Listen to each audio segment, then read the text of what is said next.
Thank you all for having me. The only thing that really matters that you should know about me is I'm a Riverdalean. So it's really, really special to be here.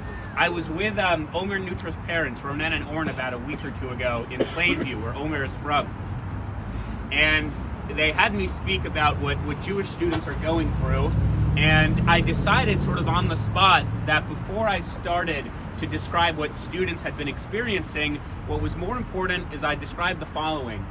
Even at its worst moments on college campuses, when I and other students were scared, were angry, were upset, we experienced a lot of different emotions.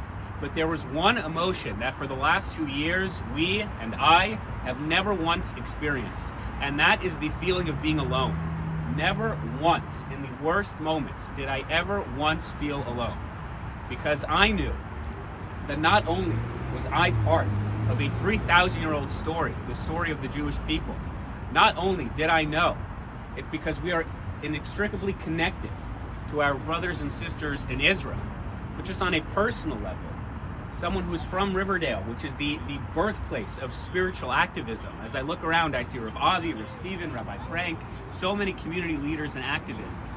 And I was taught as a young person growing up here in Riverdale, that when the world is broken, when something needs to be corrected, that you stand up and you raise a voice, as Rav Avi taught me, a voice of moral outrage. You raise the level of Jewish consciousness. And I'm so fortunate and I'm so privileged to be part of this community and to be part of this people. I was just in Israel. I mean, literally, I landed an hour ago. So, a bit of a bad hair day. That's why I'm wearing the hat.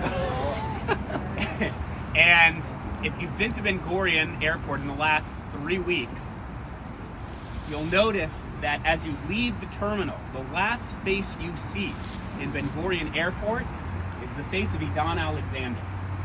Idan Alexander, of course, is the last living American hostage still being held in captivity by Hamas.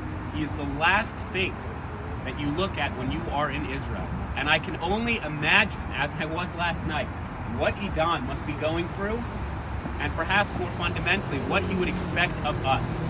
And I think what he would expect of us is, regardless of your capacity, regardless of where you are from, regardless of your talents, in whatever way you can, to fight as loud as you can, wherever you can, for as long as you can.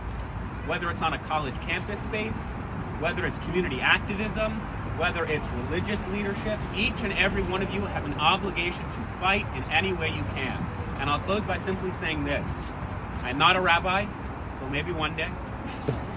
And if you read the ending of the book of Genesis, the Hebrew Bible is very odd in its selection of phrases. God says in the Hebrew Bible that man had become evil, and God had regretted creating man. And just a few verses later, the Hebrew Bible tells us that actually man had now become corrupt, and now due to this corruption, God decides to destroy mankind. Why is it when man is evil, God simply regrets creating man, but when man becomes corrupt, God decides we have to destroy man? And I think evil implies that there's goodness. Evil implies that those committing the acts of evil know that they are doing the wrong thing. But corruption totally destroys that sense of morality. It destroys the sense of awareness that what you are doing is wrong.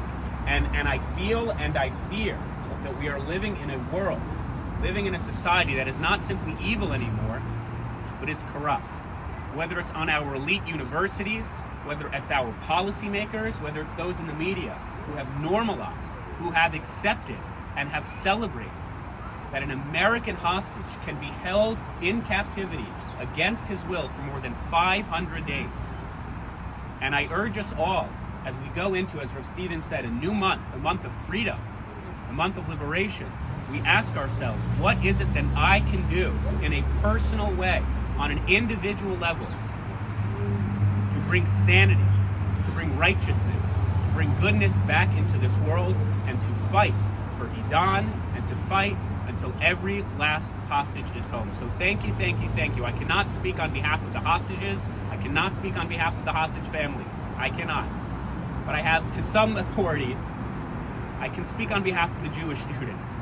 And for every Jewish student who, in response to being told to go back to Poland, in response to having swastikas drawn outside his dorm window, in response to having his or her library or classroom or study space being shut down, have put on a bigger kippah, have started waving the Israeli flag, have gone to Chabad or Hillel on Friday nights, who have woken up and said, this is my story and this is my people, and count me in, put me in, coach.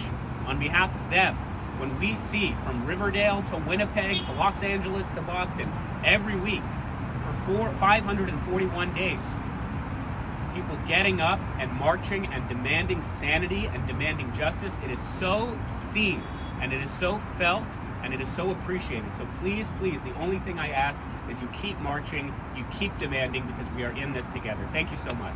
Thank you.